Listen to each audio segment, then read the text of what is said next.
Hi everybody, welcome back to another fantastic, fabulous, awesome video. We are going to tackle the Dirty Dozen and the Clean 15 organic produce, because this is actually going to be like a Q&A type video because we're going to answer some questions here, okay? They deserve a video for sure. So this one is from Plant-Based Ethos 5726. So hi if you're watching. So you asked, it was on one of my recent fruit and veggie haul videos, and I'm assuming you've watched. I have a ton of other fruit and veggie haul videos. I have a whole playlist for all the fruit and veggie hauls I have done over the years, and I'm always doing more. So you asked, most of the produce seems conventional and not organic. Do you worry at all about consuming such high amounts of produce containing systemic pesticides? I personally don't buy everything organic, but some things are essential for me to get only organic, like berries, strawberry, and leafy greens, for example. Totally understand, totally get that, yeah? That is fantastic for you. If you can do that, definitely go for it, for sure. So the Dirty Dozen right here in the Clean 15, so we're gonna go over that. So the Dirty Dozen, I have it brought up on my laptop here. And so the Dirty Dozen, 12 of them, okay, is strawberries, spinach, kale, nectarines, apples, grapes, peaches, cherries, pears, tomatoes, celery, and potatoes. Those are with the highest pesticides on them that are found, that have been tested on those fruits and vegetables. On those fruits and vegetables, a high level of pesticides has been found on them. So those are the ones you really kind of want to buy organic if you can.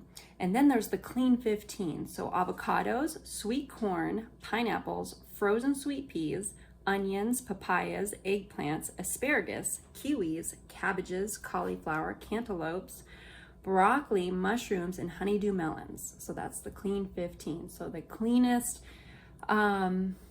produce that has found the least amount of pesticides on them. That's based off of what I know and what I've learned throughout the years, okay? If you have more knowledge, definitely leave it in the comments below for everybody to see, so we can have a loving, respectful, wonderful conversation and help each other, okay? So do I buy organic all the time? Absolutely not. I can't afford organic all the time, okay? But I want to say about a fourth to half of the time of my fruit and veggie hauls, I buy organic. And I definitely look at the Dirty Dozen to get those organic if I can. But just about 3/4 to half of the time, I don't, because organic is expensive. And I am investing in my health the best that I can. But like I've said in my videos time and time again, I am not perfect. I am not perfect. My body is not completely clean, even though I do eat vegan, high raw vegan, high on those fruits and vegetables, completely plant-based vegan for 12 years. I'm still not clean, okay? Even people who have been raw vegan for 10, 20 plus years, when they start doing more fasts, they still eliminate junk. So even though you've been eating clean, the best that you can, it doesn't mean you are completely clean. So I know for sure I am not completely clean. I still eat pesticide filled produce, but I do the best that I can because I have to afford other things. I have to afford other things too, but I do the best I can with the finances that I have, and to make the meals at home with what I can do, with what I have, make them at home, do whatever I can organic. Otherwise, believe me, I would love it all to be organic. I certainly would. But that's why I say in all my videos, at the end of my videos, that you do the best that you can. You know, that's all that matters at the end of the day, is that you've done the best that you absolutely can. And I know that's what I follow. I do my absolute best. No, it's not perfect.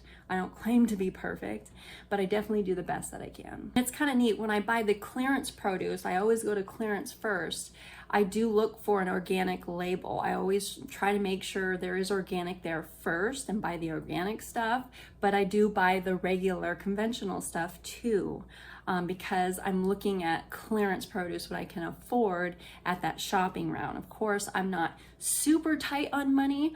I definitely want to invest in my health the best that I can, but I can only go so far. Okay, I don't have all the money in the world, but I definitely have some room where I can have flexibility for myself and not put myself in such a tight bind, you know. But I definitely watch it. I got my finger on the pulse every single day so I can make sure I'm taking care of myself. But I'm doing it the best that I absolutely can too. So I do get lucky, I want to say about a fourth of the time in the clearance produce. When I look at the clearance produce, I do get lucky about fourth of the time where most of it has an organic label on it.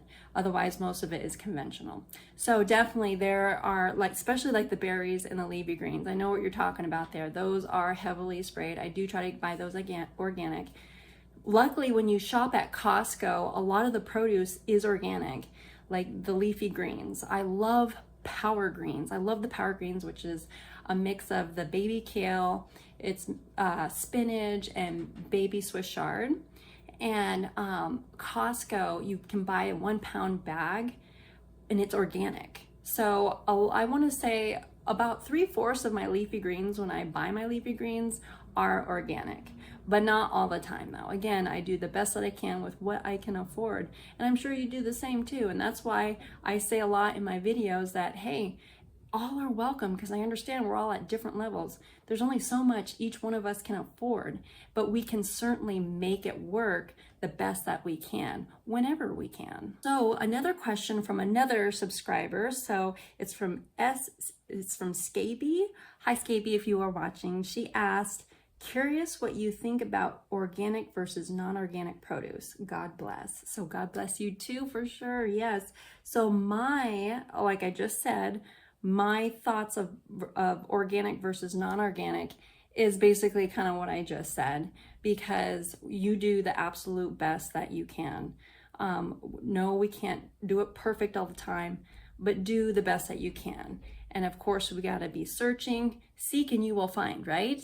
And that's why when I always seek, I do find, but the full shopping round is never really fully organic. I wish all produce was organic. Really, I do. Like I said before in this video, I wish it all was organic. It would be, because here's another thing, because relating to that, let's see, I brought it up on my laptop here too. Just a general search, of course. The first thing that popped up is why buy organic for the Dirty Dozen. Okay, one is pesticide exposure. The Environmental Working Group, EWG, tests for pesticide residues on produce, and the Dirty Dozen consistently shows the highest levels. Health concerns. Some pesticides found on conventional produce have been linked to health concerns like cancer, reproductive damage, and developmental issues. And then the environmental impact. Organic farming practices reduce pesticide use, which helps protect the environment and biodiversity. So yes, all around very good when it's organic. That's what we want.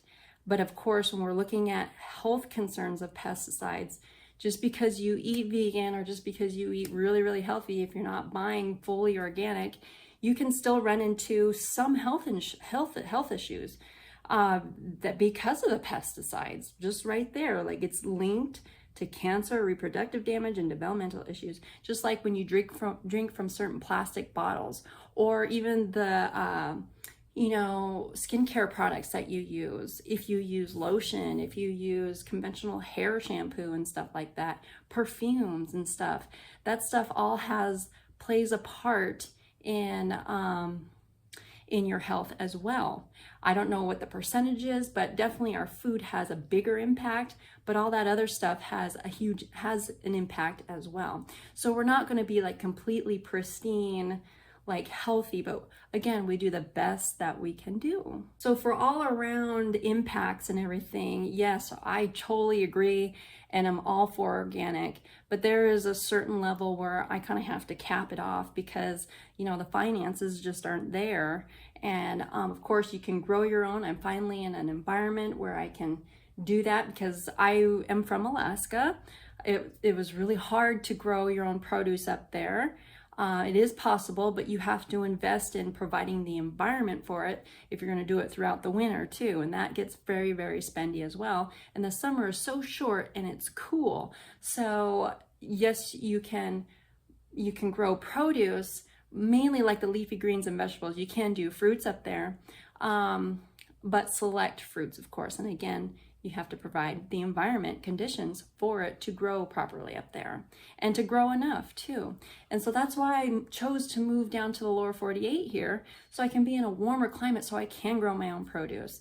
I am in an apartment right now. I do plan to get in my own home. That's what I'm looking forward to, so I can grow my own fruit trees in my backyard, but I'm learning how to grow fruit trees in pots and growing on a patio, because you can make that happen. And I'm finally in the environment where I can do that, and I can grow my own organic produce, at least have some homegrown organic produce. And then also, being in a warm climate, I'm noticing that there's a lot of other people out there that have their own fruit trees, and they have so much produce, they just give it away for free. And I'm starting to get some connections to people who do that. So I get free organic lemons, I get free organic grapefruits, all different types of oranges, and not all the time, but when they offer them to me, they stock me up, and I have fresh, right off the tree, organic produce.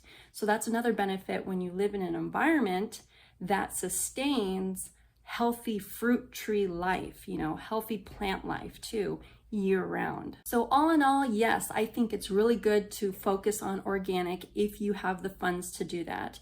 Always look for organic if you can. That's what I do. But most definitely, all my fruit hauls and my produce is not all organic. A slight smidgen of is it sometimes, but then there's hauls that are completely organic, and then there are hauls that are half organic, half conventional. But definitely understand there's certain dirty dozen produce that you really should buy organic. But again, when I have other things going on in my life, sometimes I don't even think about that, and I just buy the conventional because the price is so darn good. Like, I gotta do that. But I know there is a downfall to it, but I'm like, well, I don't do it all the time, but I do buy this organic, but I'm gonna buy it conventional this time. So yeah, so for me, it's both ways for me. Alrighty guys, so hopefully you guys enjoyed this video. Let me know what you think. Let me know what you do in the comments below. I would love to hear what you guys do. I love learning from other people, to hear how other people eat a plant-based lifestyle, how they eat veganism, and how they go about it with the funds that they have and with the life that they live too. It's awesome to see these people who live in tiny spaces, but yet they're able to grow a garden. It is really cool. That just shows you that plant life will thrive anywhere it's planted. Just like that saying, you will bloom, or you bloom where you are planted. It's possible. It's very possible. So anyways, you guys have a fantastic day today.